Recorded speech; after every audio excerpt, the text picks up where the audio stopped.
from the AITA subreddit is titled, "Am I the astronaut for not leaving my wife so my daughter could live with me?" My wife and I have been married for 7 years. We both have 15-year-old daughters. My wife's daughter has lived with her dad her entire life. My wife is an excellent mother, but her ex was moving across the country, and she knew he could give her a better life than she can. 2 years later, they moved back to his home country, approximately 12 to 18 hours from us by plane. They flew my wife out to visit them a few times a year, and they sent her to visit us during the summer vacation. He got a job approximately a half hour from us, so we've had her 50-50 for the past few months. The thing is, we have a 2-bed, 1-bath house in a good neighborhood. My daughter has had her own room her entire life, and she did not take it well when she heard she had to share. She's tried blocking my stepdaughter from their room, threw her stuff out the window, and tries to make my stepdaughter uncomfortable so she'll leave. Last week, my stepdaughter got here, sat on her bed, and almost immediately ran out coughing and covered in a rash. My wife had to use her daughter's EpiPen and called 911. We didn't have a car at home. She and her ex got into a fight at the hospital and she got kicked out, and her ex is refusing to allow her stepdaughter into the house. Ex is legally able to do this because he has full custody. We have a camera to monitor the dogs, and if the bedroom door is open, you can see into the girls' room. We had also just moved the camera and haven't gotten around to telling my daughter yet. We decided to check the cameras, and we saw my daughter bringing nuts into the room and eating them on my stepdaughter's bed before touching everything my stepdaughter owns.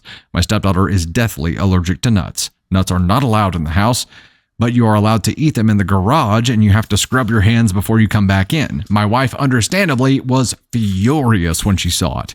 She stormed into the girls' room, started screaming at my daughter, told her to get the F out of the house. I talked my wife into letting my daughter pack a bag, and I arranged for my brother to pick her up. My wife is adamant that my daughter is no longer allowed to step foot inside her house. We filed a police report, and the plan is for her to stay in a group home or boarding school for the next couple of years.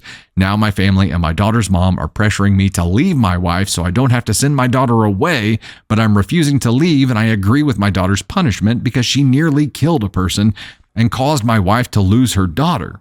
Now I'm being called a bad parent by everyone except my brother, who is putting her to work on his farm until we find a more permanent arrangement for choosing my wife over my kid. Am I the astronaut? Oh my gosh. This is a fustercluck of a situation. It's a mess. You know what I didn't hear throughout this that I really needed to hear was why. From the daughter. I needed to hear that they sat the daughter down and talked to her to try to understand why she was behaving this way. And obviously it's because, OP assumes it's because she has to share a room for the first time in her life, so she's doing all of these shitty, terrible things. But it doesn't sound like was ever a conversation here to really dig into, like, what is it about having this other person here? Is it just because you don't want to share? Or is it something specifically about her that do you two agitate each other? What is it? We never dove into that conversation because it never happened. And even if clearly it got to a point where there's got to be some punishment, has to be some kind of punishment. You can't intentionally try to do something that almost unalives someone and then just be like, oh yeah, I guess, well, everything's fine. No, you're 15. You're going to have some punishment for that. It is 100% not okay. There has to be a very, very, very painful lesson to create the needed change for this. However, I also feel like on top of that, there has to be some deep, deep discussion into the drivers behind that, because OP right now, you don't understand all of the motivators behind it. You don't understand what it's going to take to be able to truly fix this because you haven't dove into everything. The punishment's going to happen regardless. But if you're really trying to fix whatever these drivers were to make sure that your daughter doesn't end up back in this situation later on in life, it's going to take deep diving in here. And yes, that can be a therapy thing too, and needs to be a therapy thing too. But just having to share a room is no excuse to try to unalive someone. It is not okay. And the people in your family that are calling you a bad father, what?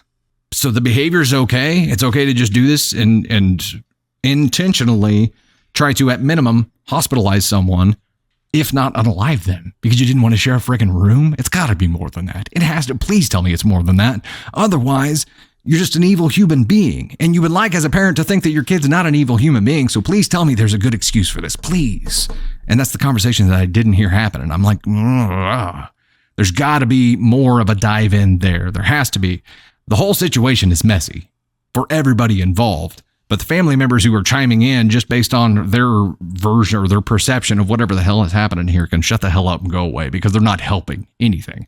They are not contributing to a solution in any way, shape, or form, so just shut them out. Doesn't matter.